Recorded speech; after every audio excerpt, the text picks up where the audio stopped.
Earlier this year, Governor DeWine signed House Bill 2 into law, creating the Ohio Broadband Expansion Program. Then, as part of the state's new biennial budget, $250 million were earmarked to allow internet service providers to apply for grants that will help fund the infrastructure needed to provide faster internet access to underserved rural Ohio communities. How soon will Ohioans see a difference in their broadband offerings, and what does that process look like? On this week's Our Ohio Weekly, we connect with experts to talk about rural broadband. From the Ohio Farm Bureau studio, this is Our Ohio Weekly, highlighting those who grow our food, fiber, and fuel, while examining issues that are important for farmers and their neighbors throughout the Buckeye State. Our Ohio Weekly is supported by Nationwide. Nationwide is on your side. Here's Our Ohio Weekly host, Ty Higgins. An Ohio State University study found that 1 million Ohioans, nearly 12%, can't get high-speed internet or are underserved where they live. Only 61% of rural residents have access to broadband. Rural Ohioans' quality of life depends on technology, whether it be for education, business, healthcare, or technology on the farm. Our need for reliable internet access is critical. The Ohio Broadband Expansion Program is hoping to change that trend, but will it be enough? Joining us this week is Tom Reed, broadband consultant with Reed Consulting Group, and Jenna Reese, Director of State Policy with Ohio Farm Bureau. Welcome to you both. Thank you. Glad to be here. Thanks for having us, Ty.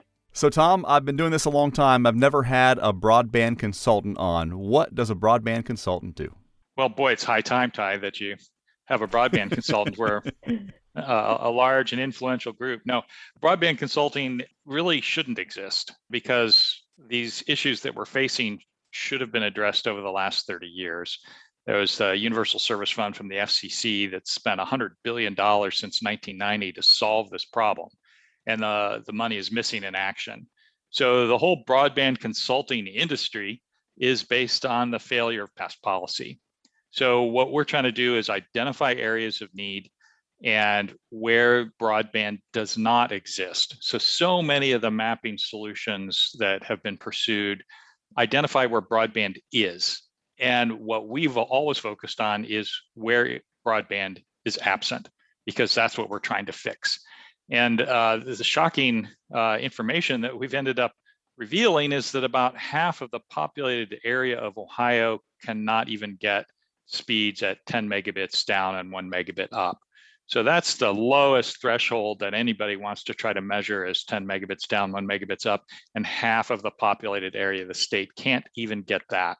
And we knew a lot of the problem was in southeastern Ohio, so we were not surprised that we found that a lot of the problems in southeastern Ohio. Surprising us has been northwestern Ohio, where we thought the services were in much better shape. But it looks a lot like southeastern Ohio in terms of the lack of broadband availability.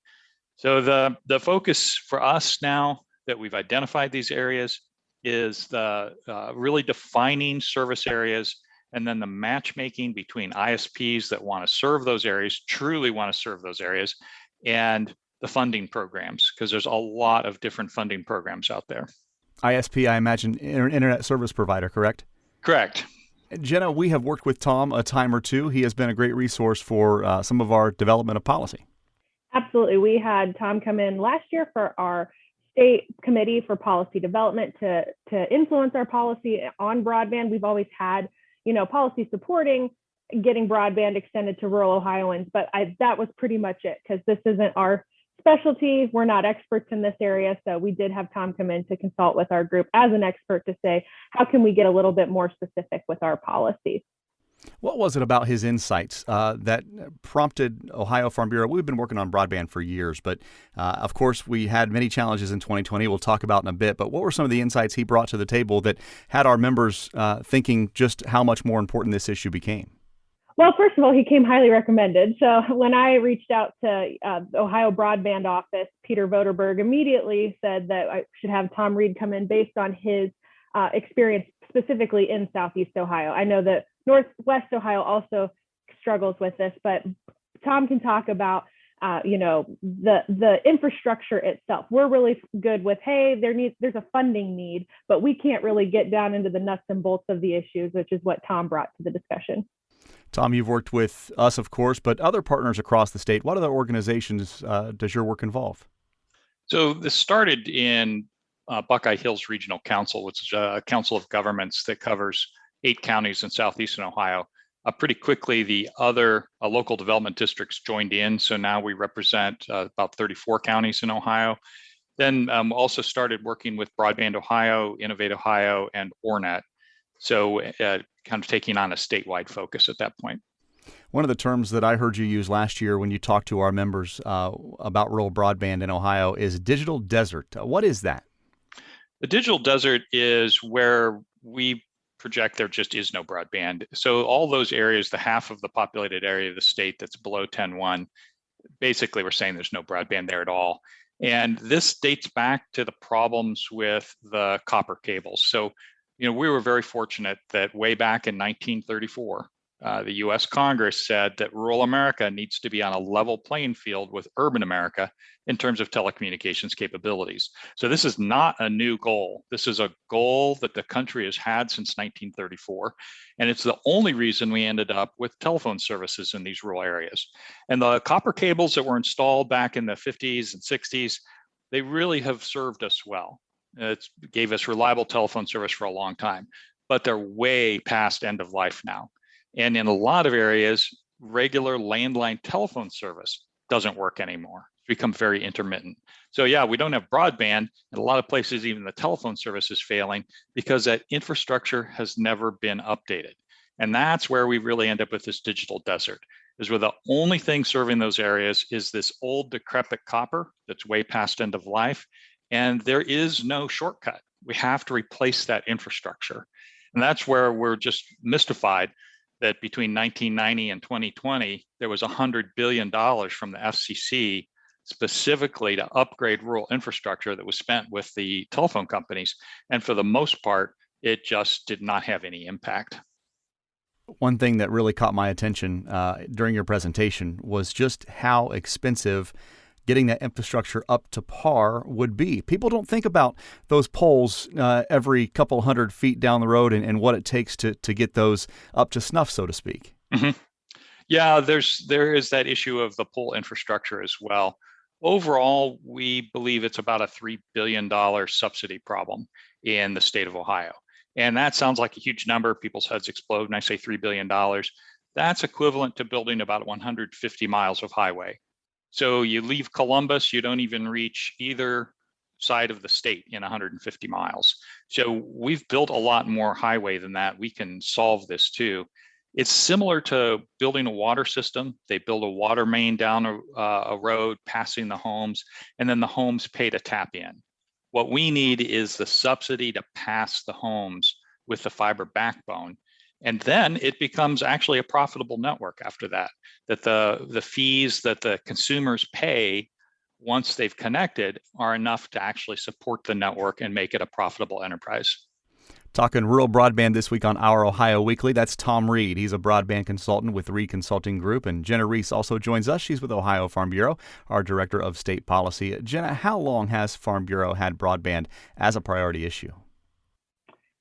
The last several years, I believe, potentially as long as I've been here. So I've been with Farm Bureau for 5 years. So I'll speak to that. For at least the last 5 years, it's been a priority issue.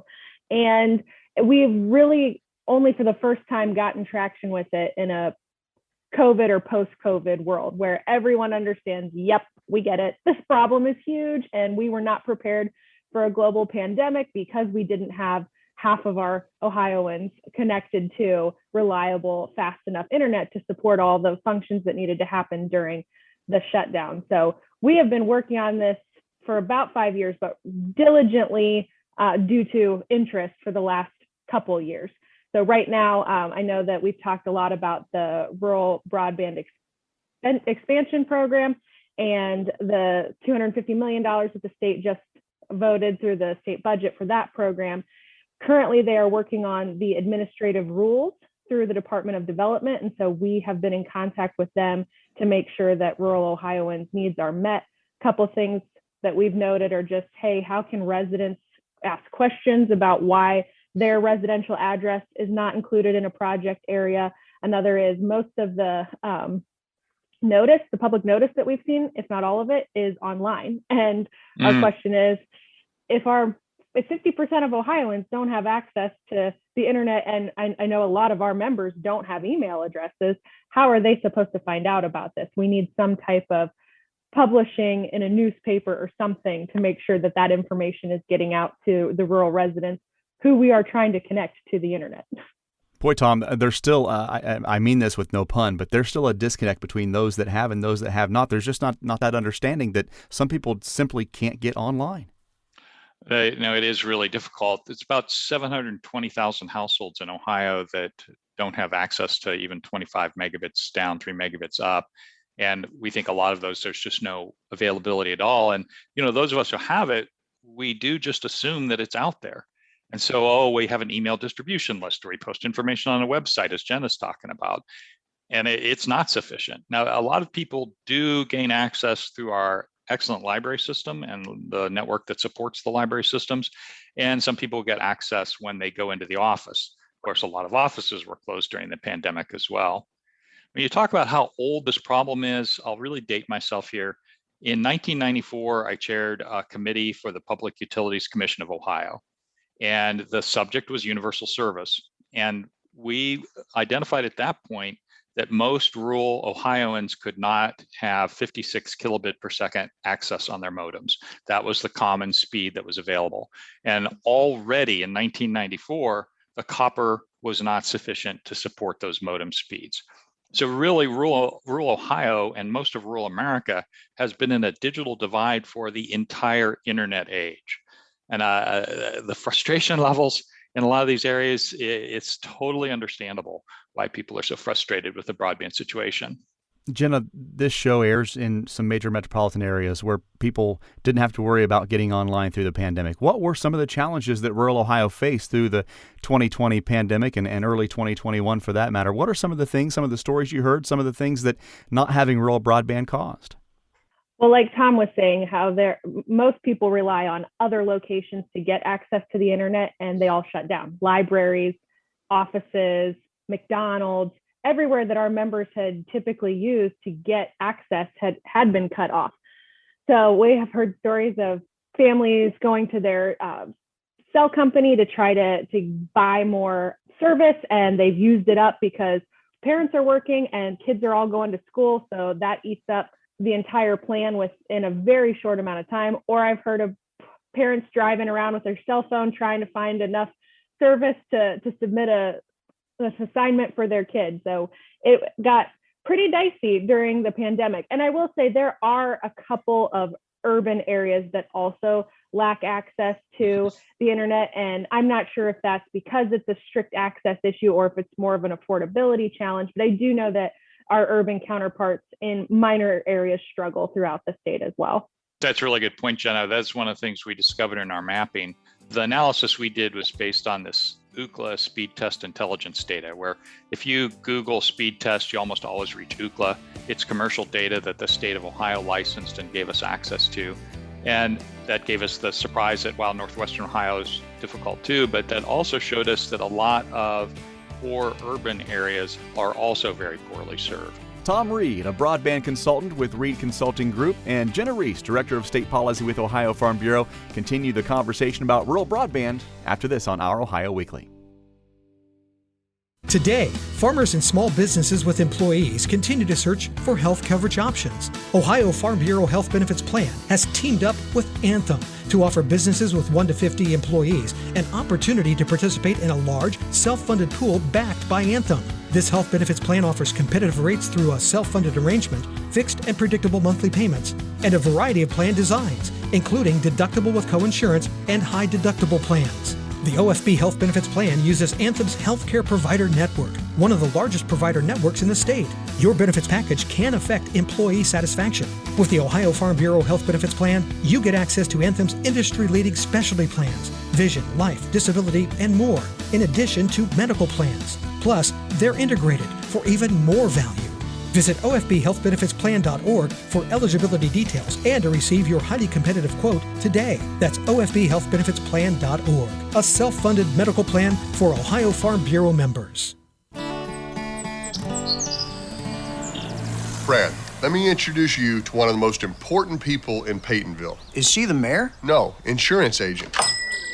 She must be really good. The best. That's why she chooses Nationwide to help protect all the families, businesses, and dreams in Peytonville. People really count on her. Seems like she's a local celebrity. She's a local legend. Nationwide Mutual Insurance Company and Affiliates, Columbus, Ohio. Today, it might seem that all news headlines impact you directly. How will rural Ohio recover from a global pandemic? A county eminent domain case heads to the Supreme Court. Millions are still in need of reliable internet access. The nation's food supply chain is being challenged. For over 100 years, Ohio Farm Bureau has advocated for a strong Ohio food and farm community, and will continue to engage on issues important to you because your growth is our future. Farm proud and farm strong by becoming an Ohio Farm Bureau member today by visiting ohiofarmbureau.org. As a farmer-owned cooperative, Ag Credit knows a little extra capital can make a big difference in your operation, paying for new equipment, meeting unexpected expenses, and covering payroll. That's why they're returning $31 million to their borrower owners through their patronage program, lowering the cost of borrowing by 38%. What other lender does that? At Ag Credit, they're proud to share profits with their members. Visit agcredit.net to learn more about how it pays to do business with Ag Credit. Case IH is a proud supporter of Ohio Farm Bureau, and thanks to a membership benefits partnership, Ohio Farm Bureau members receive a discount of up to $500 on every qualifying Case IH tractor and piece of equipment you purchase. This discount may be used with other promotions, rebates, or offers, so join Ohio Farm Bureau and pocket up to $500 in savings. Get your discount at ofbf.org. That's ofbf.org. You're listening to Our Ohio Weekly. I'm Ty Higgins, and this week we're talking rural broadband with Tom Reed, a broadband consultant with Reed Consulting Group, and Jenna Reese, Director of State Policy with Ohio Farm Bureau. And Jenna, I mentioned earlier this hour about the Ohio Broadband Expansion Program. What does that entail? So that is a program that was enacted by House Bill 2, which Ohio Farm Bureau was a major proponent of, but it created this program and then the state budget passed a few months later and funded it at the $250 million that I referenced earlier. But basically, it creates cost sharing between the state and internet service providers to connect these areas, specifically residential areas, to internet access. Tom, one of the biggest investments, if not the biggest, in Ohio as far as broadband is concerned. What are your thoughts on what's been done on that front as of late? Well, Broadband Ohio and Peter Voderberg's group, they've just done a tremendous job with a very small staff of standing that program up in really record time. So the first cycle of applications for that program, the process will close on November 8th. And I expect they'll start awarding as fast as they can after that. There's a challenge process and things like that. But Broadband Ohio has moved very quickly to stand that program up. So we're excited about that opportunity. Then there's additional money at the federal level, that infrastructure package that is winding its way through Congress. It's got about $42 billion for broadband. And we think the problem nationwide is about $130 billion. So 42 is not going to get us all the way there, but it's certainly a great start. The state of Ohio's commitment at $250 million. Again, it's not going to get us all the way to the finish line, but again, a really important commitment to solving this problem. You mentioned, Tom, at the start of the show about the haves and have-nots. And for those listening, it might seem pretty cut and dry as to who has broadband access and who doesn't. But really, in your job and what you're seeing, it all depends on who creates the map. Talk about that a little bit and how there's more to meet the eye than who doesn't and who does have access to internet access. Yeah, the mapping has been extremely controversial for years, that people have been criticizing the maps that the FCC publishes. I call the FCC process trust but never verify. So they just take whatever a carrier says, yep, that must be what is true, despite the fact that advocacy groups have repeatedly shown that the data the carriers have submitted to the FCC is incorrect.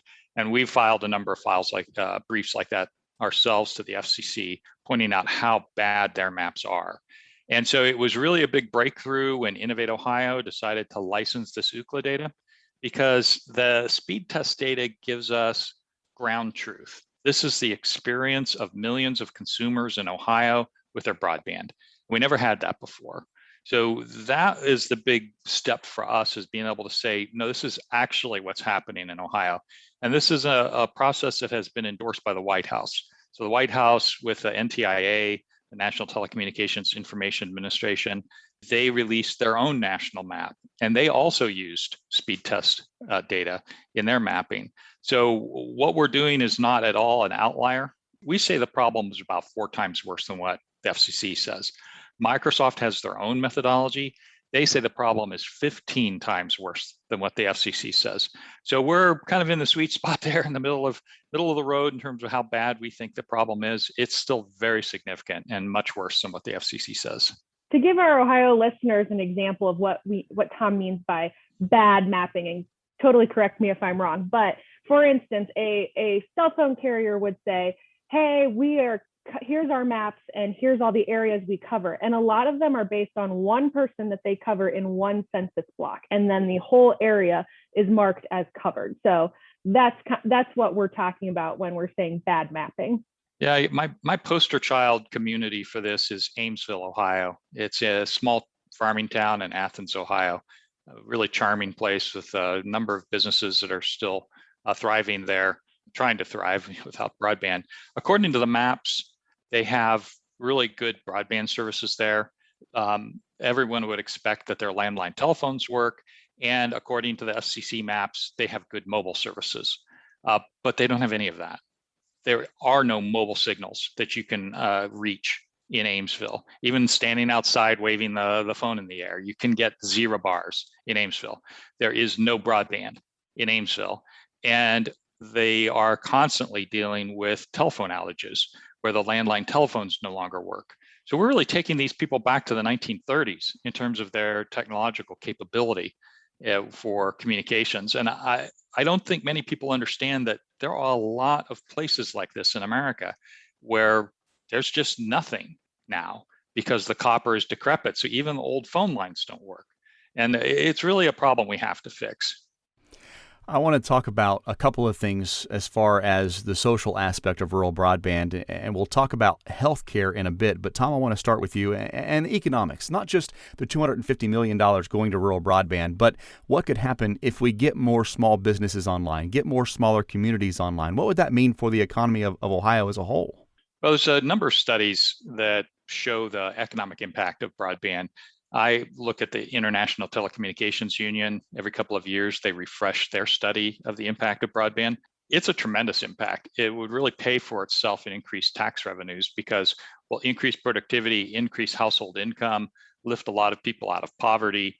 And as a result, you end up with more tax revenues. You can actually pay for all the investment required to solve this problem in about 7 years based on increased tax revenues, let alone the social and equity issues that we'd be addressing. So it's a tremendously positive picture. It's really a no-brainer in terms of investing public funds to make this happen. And Jenna, you and I are on the front lines of mental health in agriculture, and it's so important that telehealth aspect in rural Ohio has really come to light because of what happened over the last 18 months. Broadband's important for that as well. Yeah, I think most people would say you can't substitute a true face-to-face connection with someone, but we are decades out in a lot of rural areas of having mental health professionals in offices in rural areas where our members can access them. So telehealth is the quickest way to address that gap. And yes, we have not been able to utilize it because of the lack of broadband resources. More of our conversation about rural broadband later this hour on Our Ohio Weekly. This is Our Ohio Weekly. Welcome back. I'm Ty Higgins. It's time to feature someone who will always be one of our own. While Keith Stempert retired from the Ohio Farm Bureau, he will always be a friend and example for his leadership here, but also at the Ohio Soybean Council. Let's hear more from Mr. Stempert in this week's To the Beat of Agriculture. Keith Stempert. We live in Worthington, Ohio, and I've had a 42-year career with the Ohio Farm Bureau Federation in several different capacities. I mean, I grew up in town, as I say, but, I was thinking about maybe getting into law or getting into medicine or something like that. But with Dad and his influence and kind of wanting to be of service to others, and feeding a hungry population, kind of a pretty cool place to be in terms of helping others. And so ag kind of hit home, and Dad encouraged me, telling me about the great people in agriculture that you'd work with, and so on and so forth. So it just kind of came home. I went to a big ag school here in Ohio, Miami University. No, that just kidding there. But I went to Miami and had a chance to study overseas. At the time, I was studying economics and international trade, and had occasion to kind of research the ag policy of the European Union. And, I kind of came home from that saying, I'm going to turn this economics degree into agriculture economics, and kind of worked on that. This is funny, but there was a time when I was a real little kid, maybe third grade or something like that, where I took a tomato plant and a potato plant, and I tried to splice them together to create a pomato or whatever you'd want to call it. And, I looked that up one day, and indeed there is such a plant, but my experiment didn't work. It failed miserably, but that goes way back. So that's the kind of thing, that it's a part of my life. And so, yeah, it was probably always going to be the case that in some way, shape, or form, I touched agriculture, whether international trade or whatever. And along the way, maybe a minister or something kind of influenced me in terms of the old phrase, it's cliche, but blooming locally. And so this idea of working with farmers at that local level and with Farm Bureau and the county farm bureaus and all that, that's a real blessing, no doubt about it. The Ohio Soybean Association, at one point, about 1987, looking for a new leader. They asked me if I'd be interested in that position, and so I applied and got the job, and then did that largely as a contract arrangement with the Ohio Farm Bureau. In other words, I remained an employee for most of that time. There was a time where I wasn't, but I'm getting technical here. But for most of that time, I was an employee of the Ohio Farm Bureau, but the Ohio Soybean Association and Ohio Soybean Council had all my time for that. So I was kind of working for them as their executive. The volunteerism remains very, very strong. These county farm bureau boards and organizations and all that they're doing. But man, has it changed. We used to, in my first few years with Farm Bureau, we would gather 3 and 4 times a year for full day meetings, at a vocational school or a church basement or something like that, for full day training sessions with people in specific jobs. Like maybe they were leading the public affairs committee, or maybe they were in charge of communications and publicity for their organization. And those folks would come together, and we'd have day-long training sessions, and 2-day, 3-day leadership conference training in Columbus in August. And volunteerism, while it's remaining very, very strong for Farm Bureau, I think people don't do that. Maybe you can get them together because of the way we communicate anymore,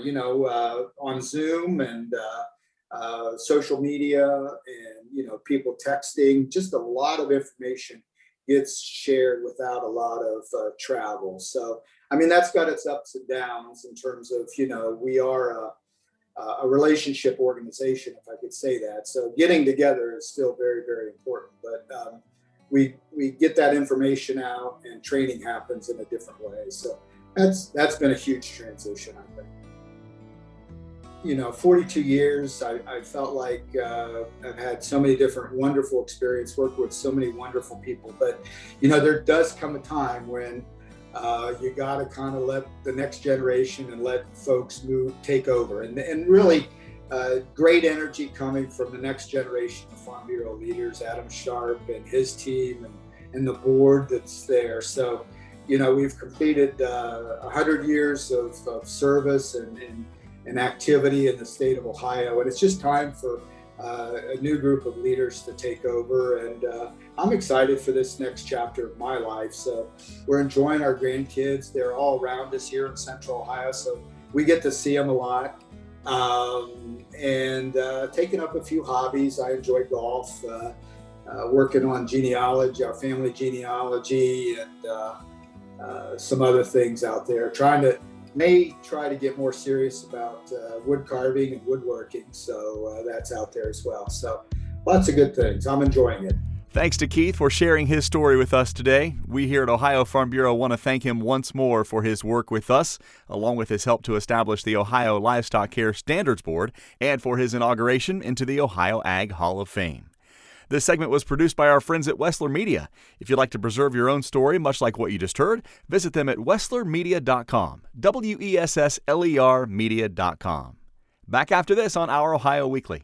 The 59th Annual Farm Science Review is coming up September 21st through 23rd at the Ohio State University Molly Caron Agricultural Center in London. Join Ohio Farm Bureau at the corner of Beef and Friday to visit about the organization's mission, programs, and current activities. Anyone who renews or purchases a new membership at Farm Science Review will receive a custom Ohio Farm Bureau hitch pin while supplies last. And be sure to grab your free apple and learn all about our member benefit partners at this year's Farm Science Review, September 21st through 23rd in London.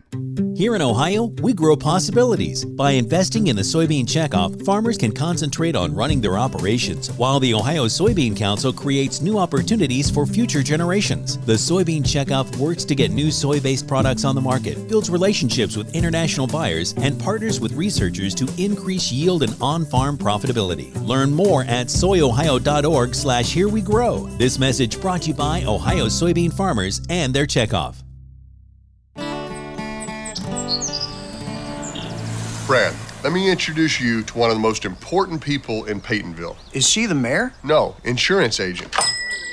She must be really good. The best. That's why she chooses Nationwide to help protect all the families, businesses, and dreams in Peytonville. People really count on her. Seems like she's a local celebrity. She's a local legend. Nationwide Mutual Insurance Company and Affiliates, Columbus, Ohio. Farm Bureau Bank has built its entire existence around the lifestyle and needs of farmers. They're here to help grow traditions, give back to agricultural communities, and offer financial convenience for your unique way of life. Visit farmbureau.bank or call one of their personal bankers today, 800-492-3276 to learn more. That's farmbureau.bank or 800-492-3276. From sun up to sundown, Farm Bureau Bank is committed to serving you. Welcome back to Our Ohio Weekly. I'm Ty Higgins, and this week Tom Reed joins us. He's a broadband consultant with Reed Consulting Group, and Jenna Reese is Director of State Policy with Ohio Farm Bureau, talking rural broadband. And Tom, you've noticed something pretty interesting in your studies over the past few years about broadband in rural parts of Ohio. We talk about the disconnect between people who have broadband, people don't have broadband, they don't understand. There's another disconnect between urban dwellers and rural dwellers. And I've had a number of people who live in urban areas, and we're talking about how much money it's going to cost to solve this problem, going, well, why don't we just relocate them to towns where there is broadband? And you just kind of do a palm slap on your head, go, farmers kind of need to be on the farm. We can't move them all into towns, and then the grocery stores are empty. And some people they don't even have an understanding of the supply chain. They just go to Kroger's and, wow, look at all this produce and all this food. It's like, yeah, that came from the farms, and those farmers need broadband, and their children need broadband. And that's something that we've directly been using as one of our reasons for supporting broadband, is that we are not seeing the next generation return to the farm because they don't have the access to jobs, healthcare, entertainment, all the things that we take for granted who have access to the internet. These areas that don't, nobody wants to return to these areas because they are stuck in, how Tom phrased it, the 1930s in a lot of places. So that's a huge challenge that we are facing as we're trying to get the next generation into agriculture. Tom, what about other methods of connectivity? We see satellites flying over us at night. We've heard now of ideas of having rural broadband in airplanes as they fly over the homestead to get that connectivity for that period of time. Is broadband the end-all be-all? Well, there's really no replacement for physical infrastructure. So I use the example of, the road washed out. Let's not repair the road. We'll just have everybody use ultralights. So we drive your ultralight until you get to some place that you can get to a road. It's not really an adequate answer. And people go, well, Tom, on ultralight's not similar. It's like, well, it is. It's constrained by weather. It's constrained by the terrain. And just like wireless internet services are, just like satellite internet services are. So things like Starlink which Elon Musk's company, where they do the low Earth orbit satellite, it's going to be important. It's going to fill some niches. It's going to provide some competitive pressure. But in really bad weather, it's not going to work. In situations where you have even the slightest foliage between you and that satellite, it's not going to work. And terrain limitations in southeastern Ohio, you have to have a clear view of the northern sky. Well, in a lot of southeastern Ohio, you can't do that. So it's interesting. It's not a mass market solution that's going to solve our infrastructure problem. Wireless is just very constrained, again, by the technology itself, the frequencies that are available, the foliage, the weather.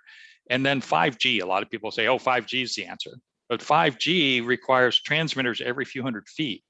And those transmitters have to be connected to extremely high performance fiber networks. So you already have to build the fiber network to get 5G. Jenna, when we talked about broadband and getting it through this new biennial budget, we talked a lot about not just reliable broadband. We also used the word affordable, and sometimes some of those other options aren't so affordable. Correct. It's definitely a twofold issue. When we're addressing accessibility, that comes before affordability, because you have to have a product before you can get to an affordable product. So the conversation around this broadband program has been on the accessibility side, and the state legislature has said they would like to do more in the future regarding affordability. Last question will go to both of you. Tom, I'll start with you. So what could a listener do to get involved with this issue if they feel so inclined?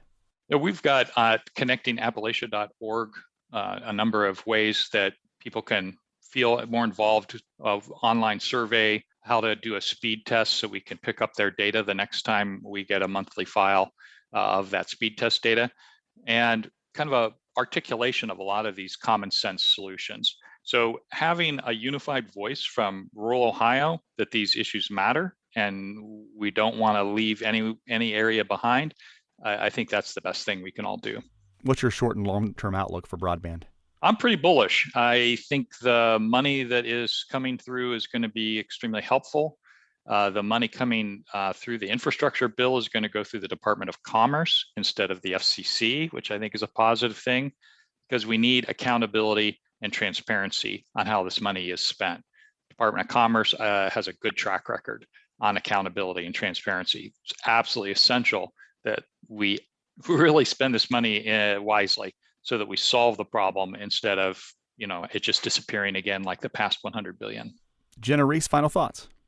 Yeah, I think we've talked about, Ty, just that this, at least on the state level, is the largest investment we've ever seen in broadband from the state of Ohio. So I'm incredibly optimistic. We know it's going to take a lot of time, though. We try to set expectations for our members. Tom really did a great job of outlining a lot of those challenges and talking about how there's not one simple solution. It takes federal funding, state funding, private funding, partnerships on every level, communities engaging. So it's going to take some time, and there's not one answer to fix it all, but all of the combined total will get us there at the end, I believe. I think so too.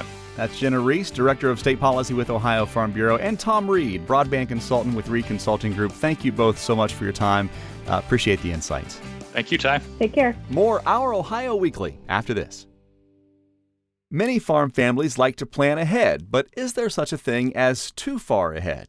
Ryan Conklin is an attorney with Wright & Moore, and Ryan, the downfall of any and all plans is that they sit on a shelf and collect dust. Does that go for succession plans as well? Yeah, it absolutely does go for succession plans, Ty. What we look for with clients, you might put plans together when they first have children, and then they sit there for about 10, 20 years. And think about 10, 20 years, that's a long time on a farm. That's a long time for major family events and major life events to happen. How far ahead, though, is considered to be too far ahead for these plans? Plans should be set up to accommodate the next 5 to 10 years. If you start looking too far in the future, it can really bog down the process. You can go down a number of rabbit holes where you start planning for every possibility. With that said, what types of changes in law or family circumstances call for a fresh look at a plan? A good one right now, something that's pretty popular in Farm Bureau policy circles, is changes in tax law. That's a really good opportunity to pick up the phone or go into your attorney's office and talk to them about what changes need to be made in your plan. But as far as family circumstances, if you've got a son or daughter that decides to come back and take over the farm or start helping on the farm, and you've got other children that would be considered off-farm heirs, now you need to look at that plan in the context of helping the farm survive. If you have a matriarch or patriarch that passes away, that can be very disruptive. Divorces might be another good example as well. But ultimately, what we encourage clients to keep in mind is the goals that they set for their plan to begin with, and as those life changes come along, just making sure those goals are still worthwhile. Ryan Conklin is an attorney with Wright & Moore. They focus their efforts on providing legal counsel to farmers and landowners in Ohio. Visit them online at ohiofarmlaw.com. Ohio Farm Bureau has teamed up with Anthem Blue Cross and Blue Shield of Ohio to offer health insurance options, typically reserved for larger employers, to Ohio agribusinesses with 1 to 50 employees. The Ohio Farm Bureau Health Benefits Plan can provide you significant savings and quality health insurance benefits for your employees. For more information, eligibility, and competitive rates, visit ofbhealthbenefitsplan.org or call 800-937-4567. Brad, let me introduce you to one of the most important people in Peytonville. Is she the mayor? No, insurance agent. She must be really good. The best. That's why she chooses Nationwide to help protect all the families, businesses, and dreams in Peytonville. People really count on her. Seems like she's a local celebrity. She's a local legend. Nationwide Mutual Insurance Company and Affiliates, Columbus, Ohio. With more than 300,000 horses in Ohio, the economic impact of the equine industry in the state is valued at $2.8 billion. Much of that value comes from the standard-bred horse owners, breeders, trainers, and drivers who participate in the sport of harness racing in the Buckeye State, all supported by the Ohio Harness Horsemen's Association. Since 1953, the mission of the OHHA is to preserve, protect, promote, and serve the entire standard-bred industry in Ohio and beyond. And the relationship between OHHA membership and Ohio's agriculture is undeniable. The farmers provide feed, bedding, and stables for the horses, and in turn those amazingly fast, four-legged athletes provide a major draw to Ohio's county fairs, bringing revenue to our rural communities. OHHA membership has its privileges. Members reap the benefits of having a strong voice for shaping statewide policies, receive continuous industry education, and valuable information in OHHA newsletters and magazines. Check out OHHA.com to find out how the Ohio Harness Horsemen's Association is making great strides for you. That's OHHA.com. Thank you, as always, for making our Ohio Weekly a part of your weekend. I'm Ty Higgins. The Hocking County Farm Bureau and Ohio State University College of Food, Agricultural, and Environmental Sciences Center for Cooperatives partnered to create an innovative online experience for high school students to discover and explore careers in agricultural cooperatives. The Youth Cooperative Leadership Experience launched back in May, and to tell us more about it is Ivory Harlow, Organization Director for Hocking County Farm Bureau. Hi, Ivory. Hi, Ty. How are you? Doing great. So what is this program and why was it created? The Youth Cooperative Leadership Experience was actually a pilot program that was an in-person experience in 2019. Back at that time, the Center for Cooperatives had started thinking about how to bring career opportunities to students, particularly students in the Appalachian region of Ohio. So the original program launched as an in-person experience, and the pilot was done with some Adams County FFA students. And it was such a successful program. These kids got to go visit cooperatives, hear from leaders in egg cooperatives and cooperative businesses, visit campus, and have a true eye-opening experience to careers in egg cooperatives. We had hoped to do an in-person experience with Hocking County students, similar to that pilot project, and then COVID hit. So we transformed the Youth Cooperative Leadership Experience into a virtual experience. And a great benefit of that is now we've reached beyond Hocking County. So this program is available to students all across Ohio, actually all across the United States, to discover and explore careers in agricultural cooperatives. The experience has videos, interactive activities, hands-on STEM learning activities like tomato plant grafting, and led by educators from Ohio State University. We have talks with leaders from cooperative businesses like Heritage, Nationwide Mutual Insurance. We visit Casa Nueva, which is a worker-owned cooperative restaurant in Athens, Ohio. So there's a handful of cooperative leaders from the food and ag industry that students get to interact with virtually and learn about careers and pathways to those careers. Projects like this are no small task. They take time, they take money. How are resources gathered for this? We were very lucky to receive funding from the Ohio Farm Bureau Foundation Youth Pathways Grant. And the purpose of that grant is for career exploration. We saw a great need, particularly in Appalachian, Ohio, where only 9.8% of residents between 25 and 64 obtain an associate's degree. A lot of the kids in this area are not exposed to education opportunities or career opportunities, but they have a connection to ag. And so revealing those pathways to careers, whether it's through education, through technical education, or through apprenticeship type opportunities in ag cooperatives, really is the missing piece to provide them with inspiration for their future. So we targeted the Appalachian counties when we created this program, knowing this kind of virtual experience is what they need to open their eyes to all of the opportunities available to them and fire them up about them, get them excited about what's available close to home in agriculture, which is something a lot of them are very interested in. Did the virtual component give ag educators more of a part to play here?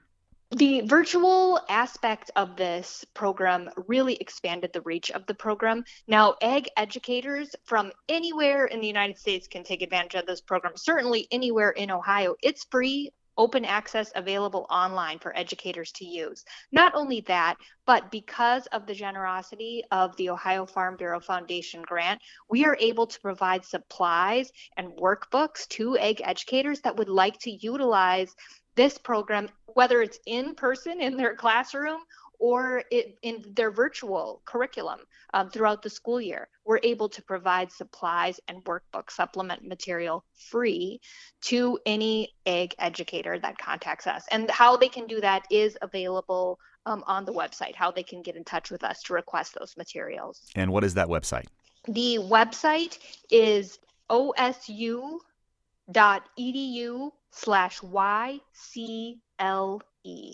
The Youth Cooperative Leadership Experience. Ivory Harlow, Organization Director for Hocking County Farm Bureau. Thank you so much. Thank you.